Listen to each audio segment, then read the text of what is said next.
आरिफ तो वोट दे सकता है मुझे, सारस तो नहीं देगा वोट मुझे। आरिफ से दुश्मनी हो सकती है आपकी, और मैं ये कहूं कि आरिफ से क्यों दुश्मनी है आपकी? वो तो 1 साल से सेवा कर रहा था।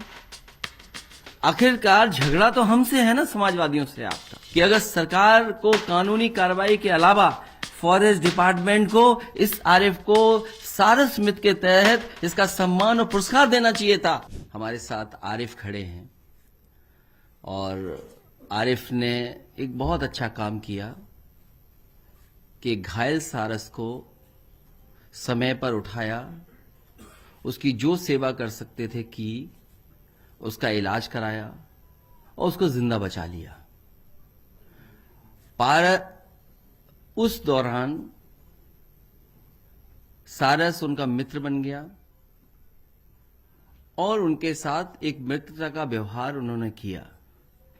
ये बात जब मैंने सोशल मीडिया पर देखी, अखबारों में पढ़ा और मेरी पार्टी के संगठन के लोगों ने जब बात रखी, तो मेरी इच्छा हुई कि जाकर के मैं आरिफ और सारस से मिलूं जाकर के।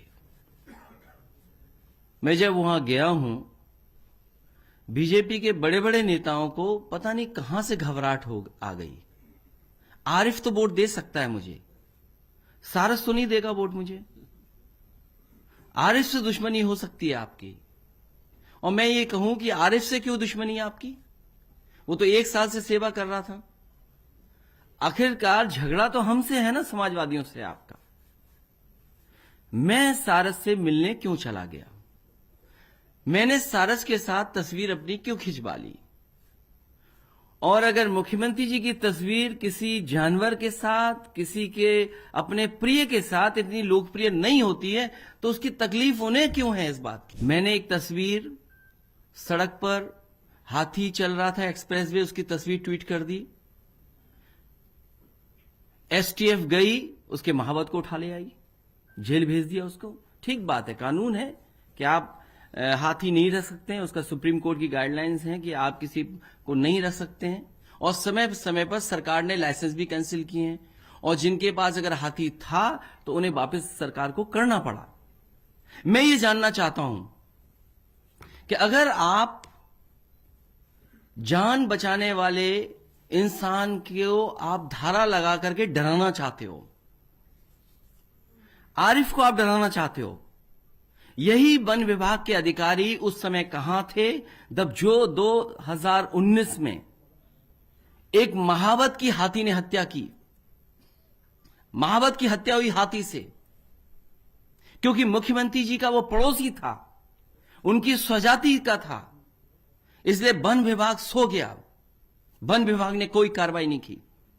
उसके बाद अभी 2023 में उसी हाथी ने 3 लोगों की जान ले ली। सरकार पैसा दे रही है, सोचिए आप, क्योंकि मुख्यमंत्री जी का स्वजाति है, वो मुख्यमंत्री का पड़ोसी है, वो हाथी से जान ले रहा है, तो आप उसको सरकार से 5 लाख की मदद कर रहे हैं आप।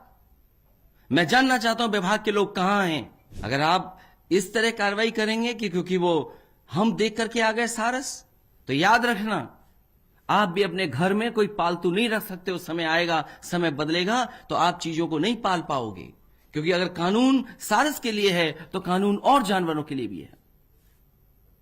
आपने क्या कार्रवाई की बड़े बड़े शहरों में जिन्होंने कुत्तों ने किसी आम आदमी को खा लिया?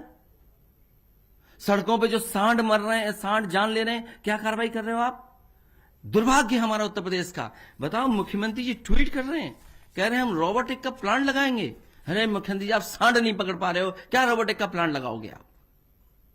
और हर दिन आपके अखबारों के माध्यम से मैं पढ़ रहा हूं कि एक किसी व्यक्ति की जान जा रही है, एक्सीडेंट हो रहा है। कोई दिन नहीं बचता जिस दिन सांड की वजह से जान न जा रही हो। आप किसको झूठा सपने दिखा रहे हो?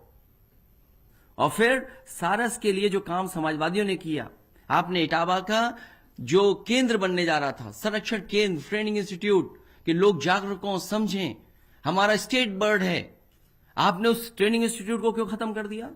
संरक्षण केंद्र को किसने खत्म किया जो इटावा में बनने जा रहा था? क्योंकि उस इलाके में इटावा, मैनपुरी, एटा, कानपुर देहात सबसे ज्यादा सारस हैं। सबसे ज्यादा नंबर्स हैं वहां पर उस समय समाजवादी सरकार में कि जो लोग संरक्षण में हमारी मदद करेंगे उसके लिए सारस मित्र बनाए गए थे। मुझे खुशी है कि अगर सरकार को कानूनी कार्रवाई के अलावा फॉरेस्ट डिपार्टमेंट को इस आरएफ को सारस मित्र के तहत इसका सम्मान और पुरस्कार देना चाहिए था। मेरी समाजवादी सरकार होती तो ऐसे नौजवान को हम आगे बढ़ाते और सम्मान देकर के और सबके सामने समाज के लाते।